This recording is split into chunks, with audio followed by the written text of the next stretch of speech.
આ ટૂંકી નોટિસમાં બધા જ પ્રેસ મીડિયા મિત્રો ઉપસ્થિત થયા તે બદલ આપનો ખૂબ ખૂબ આભાર. છેલ્લા ઘણા સમયથી ગુજરાતની અંદર જે સ્પર્ધાત્મક પરીક્ષાઓ છે એ સ્પર્ધાત્મક પરીક્ષાઓ ફક્ત ને ફક્ત ઔપચારિકતા અને દેખાડો રહી ગઈ છે. કેમ કે પરીક્ષાની હજી તારીખ જાહેર ન થાય એ પહેલા તો જે ઉમેદવાર લેવાના છે એના નામ જાહેર થઈ જાય છે. અને આવી જ એક ઘટના, એક ઔપચારિકતા બની છે સૌરાષ્ટ્રની અંદર. અને સૌરાષ્ટ્રની જે અનુદાનિત કોલેજ જે છે HL Patel arts and commerce college, આ કોલેજની અંદર જુનિયર ક્લાર્ક માટેની એક વેકેન્સી બહાર પડી અને 20/9/2025 રોજ ઉચ્ચ શિક્ષણ કમિશનર કચેરી દ્વારા આની ભરતીની જાહેરાત કરવામાં આવી. ત્યારબાદ પ્રાથમિક પરીક્ષા એટલે કે પ્રિલિમિનરી પરીક્ષા એ 16/3/2026 રોજ લેવામાં આવી અને તેનું પરિણામ 18/3/2026 રોજ આવ્યું.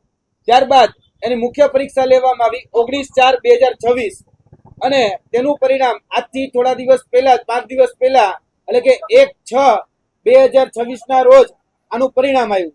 હવે આ જે કોલેજ છે એ કોલેજની અંદર જુનિયર ક્લાર્ક માટેની જે ભરતી બહાર પડી હતી એનું નામ અગાઉથી જ જે લોકો પરીક્ષાર્થીઓ હતા એની પાસે પહેલેથી જ આવી ગયું હતું. અને આ બાબતની જે જાણ છે એ જાણ અમે અગાઉ જ જ્યારે પરીક્ષાનું પણ આયોજન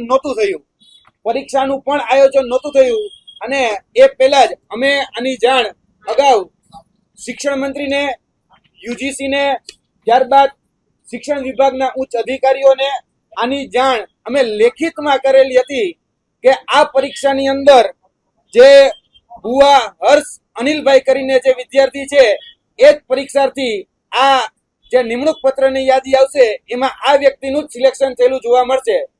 હમણાં જ એટલે કે આજથી 5 દિવસ પહેલા જ આ પરીક્ષાનું પરિણામ આવ્યું છે અને આ વ્યક્તિ એટલે કે ભુવા હર્ષ અનિલભાઈ એની જ પસંદગી કરવામાં આવેલી છે.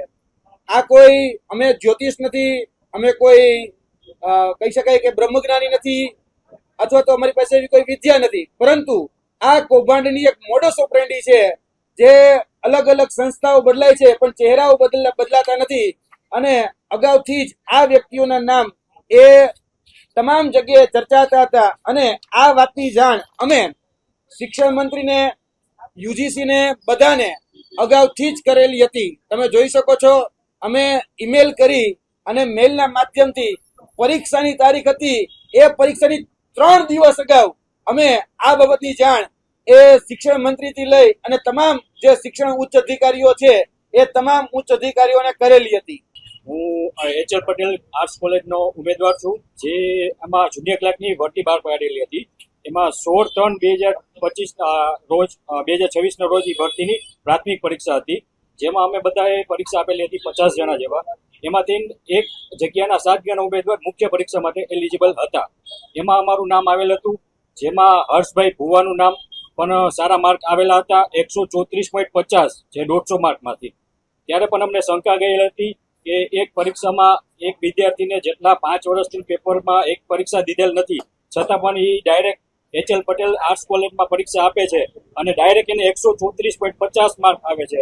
ત્યાર પછી અમારે મુખ્ય પરીક્ષાનું આયોજન કરેલ હતું 19/4/2026 રોજ.